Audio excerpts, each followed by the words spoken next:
dostu olan heç vaxt sarsılmır. Yaxşı ki varsan sən, ey sadiq insan.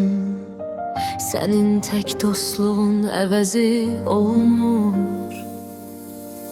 Aytekin, sən mənim arxamdayağım. Zülmət gecələrdə sönməz çırağım.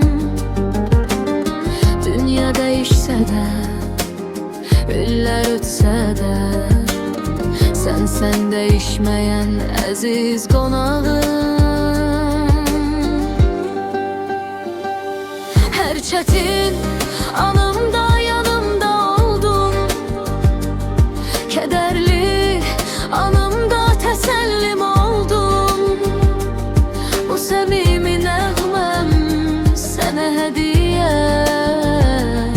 Sən mənim ən təmiz sirdaşım oldun. Hər çətin anımda yanımda oldun.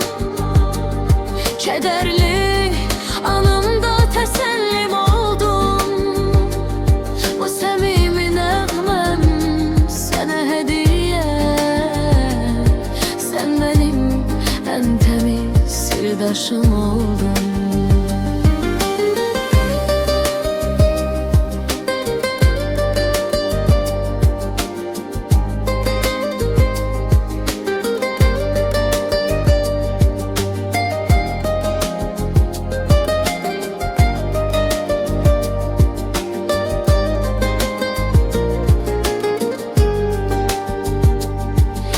Çetin anımda yanımda oldun. Kederli anımda təsəllim oldun. Bu səmimi nəğməm sənə hədiyyə. Sən mənim ən təmiz sirdaşım oldun. Hər çətin anımda yanımda oldun. Kederli